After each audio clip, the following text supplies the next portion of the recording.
The 17 News at Sunrise podcast is brought to you by Clinica Sierra Vista. Welcome back to the 17 News at Sunrise podcast, where we share your news on your schedule.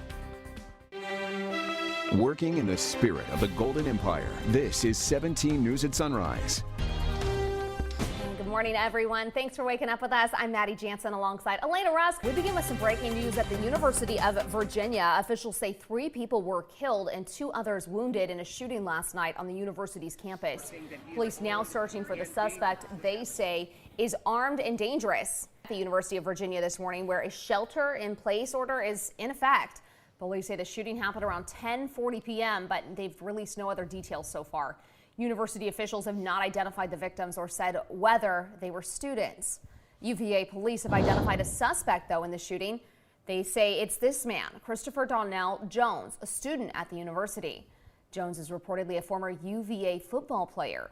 The university's canceled classes for the day. In a statement, the university's president wrote he's, quote, holding the victims, their families, and all members of the University of Virginia community in my heart today.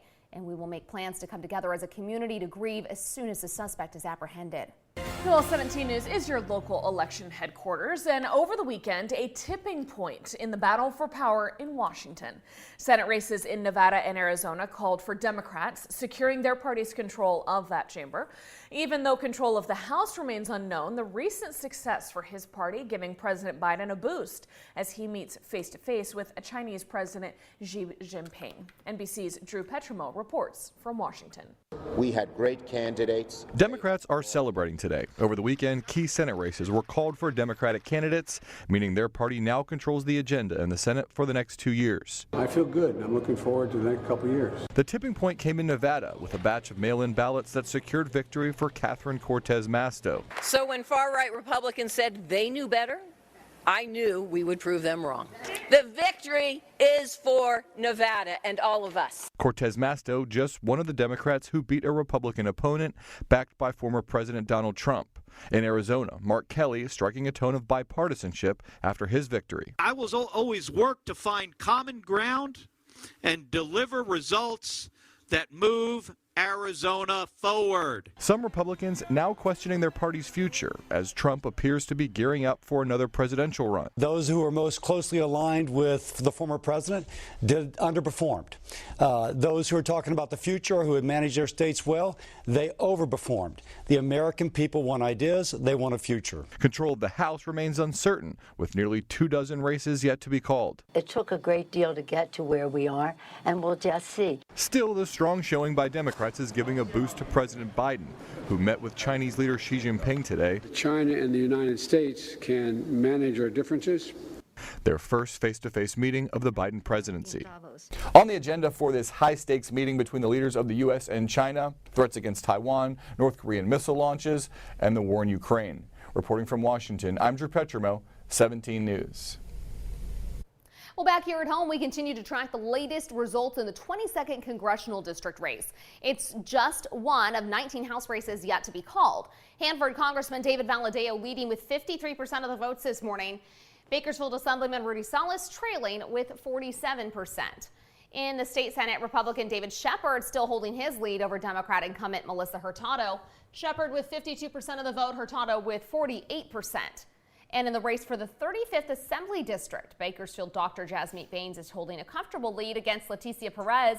Baines with 59% of the vote this morning, Perez trailing at 41%. And let's take a look at the race for Kern County's 3rd District Supervisor, widening slightly since election night, with Jeff Flores extending his lead over Brian Smith. Flores leading with 51% of the vote to Smith's 49%. Less than 500 votes currently separate those two candidates. And finally, Measure K, a 1-cent sales tax increase for unincorporated Kern County. Voters currently approving this measure, but it's a close one. Yes votes prevailing this morning at 51% to the no at 49%. Now, the Kern Elections Office tells 17 News they still have more than 72,000 unprocessed ballots to count. We are expecting another batch of results by tomorrow. In your 17 Court Watch this morning, former Bakersfield Condors athletic trainer Chad Drown is scheduled to be arraigned today. Drown's accused of attempting to meet someone he believed was a 15-year-old boy in a child sex sting conducted by sheriff's detectives. In court documents, Drown, quote, turned the conversation sexual after meeting the decoy on the dating app Grindr. Investigators say Drown then made arrangements to meet the boy and showed up at a local park with the intent to engage in sex acts. Instead, he met an undercover detective and was arrested. He was fired from the Condors after that arrest. Drown is charged with 2 felonies. Well, a former Kern County Sheriff's deputy who committed 2 murders in the 1980s due back in court today. Kern County District Attorney's Office announcing back in April of last year they will retry the penalty phase of David Keith Rogers' murder trial after the state Supreme Court overturned the deputy's death sentence in 2019. Rogers convicted of 2 counts of murder in the deaths of 20-year-old Janine Benitente and 15-year-old Tracy Clark. Benitente killed early 1986, Clark a year later. If prosecutors are unsuccessful in securing the death penalty, Rogers would serve life without parole. Well, 17 News, your local election headquarters. A questionable discovery raising concerns in Santa Clara County. The Postal Service and the county registrars of voters are investigating after a woman reported finding a bag full of completed ballots. NBC's Stephanie McGowan explains. They're calling it the registrar's worst nightmare. A bag reportedly stuffed with valid and completed ballots from Santa Clara County found in a ravine in the Santa Cruz Mountains.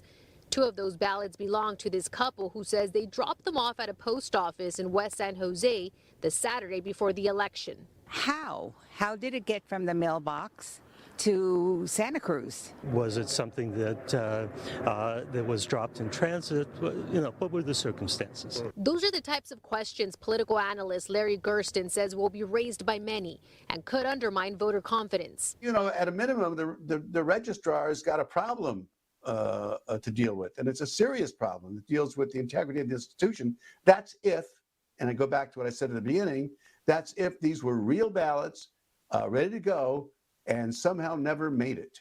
Julie Neiman says she was riding her motorcycle to work when she spotted the torn bag and noticed the ballots near Sugarloaf Road on Highway 17. They were trying to make it look so people wouldn't find them, is the way I saw it. They were dumped over the edge of the road down this deep ravine. It's unclear as to how many were found, but both the Postal Service and the Santa Clara County Register of Voters have launched an investigation. If there are several hundred and the election is that close, it could cause a problem. The odds of that are not particularly great, but we don't know. The Register of Voters did not want to speculate on what may have happened, but did share this thought after looking at the picture. Well, it appears in the pictures that there are ballots mixed in with non-election material. So with seeing that, you would think this may have come from the postal stream somehow. It's more than a black eye for the registrar and the county. It's a huge embarrassment. All right, Stephanie McGowan reporting. The Santa Clara County Registrar's Office says the postal inspector has the ballots and is processing them as evidence. The county attorney now working to get the ballots back to the elections office so they can be counted. Your time's 5:35 now. Making news around the nation, authorities have confirmed 6 people were killed Saturday in a mid-air plane crash during an air show in Dallas, Texas. We want to warn you, the video may be disturbing for some viewers.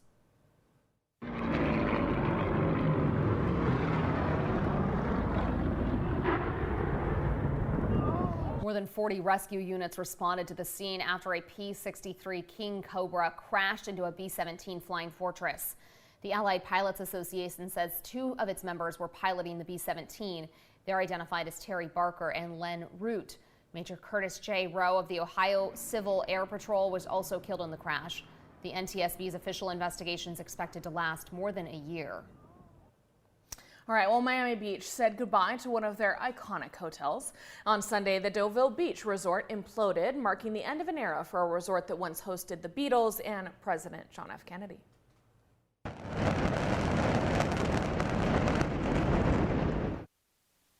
There you go. That's the sequenced explosions from the hotel. 1,200 holes, 1,200 were drilled into 7 floors of the hotel. And then just like that, a hole is left behind on the skyline of Miami Beach. City officials say the implosion went as expected without injury. The building, constructed back in 1957, once a star-studded hotspot and known most famously for hosting the Beatles on the Ed Sullivan Show. President John F. Kennedy gave a speech there in 1961. Musicians Frank Sinatra, Sammy Davis Jr., Judy Garland, and Tony Bennett also performed at that resort. In your Health Watch now this morning, experts say now's the time to get the latest COVID-19 booster if you haven't already. Thanksgiving's 2 weeks away, and doctors say it takes that long to develop antibodies from the updated booster. Doctors are concerned there could be an uptick in COVID-19, flu, and RSV infections this winter as people travel and gather with family over the holidays. The CDC says less than 10% of eligible Americans have received the updated COVID-19 booster shot. Making news around the nation, President Biden and Chinese leader Xi Jinping met this morning ahead of the G20 summit in Bali. This is their first in-person talk since Biden became president. Here you see the two leaders walking into that large conference room for the meeting. They are expected to discuss Taiwan, Ukraine, and North Korea's nuclear ambitions. U.S. Treasury Secretary Janet Yellen said the meeting was, quote, intended to stabilize the relationship between the U.S. and China. Before the meeting, Biden met with Indonesia's president, the host of the G20 summit. Filing for student loan debt forgiveness was paused this weekend following a federal judge's ruling on Friday. Access to the federal forms for filing for the Biden administration's student loan debt forgiveness has been turned off on the studentaid.gov site. A federal judge in Texas struck down the plan to cancel up to $20,000 in loan debt for Pell Grant recipients and $10,000 for others who borrowed using federal student loans. The Department of Justice says it will appeal the Texas judge's ruling. And while Democrats celebrate the midterm election results, Republicans trying to figure out what went wrong with their red wave. Over the weekend, many placing blame on former President Trump. Vaughn Hilliard has the story.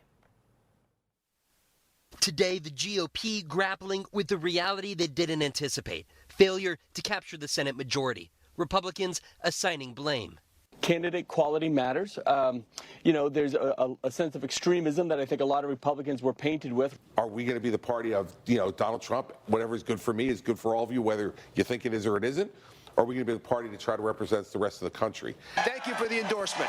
Some Republicans directly accusing the former president of hurting the party's chances by endorsing weaker candidates in key races like Pennsylvania and Arizona.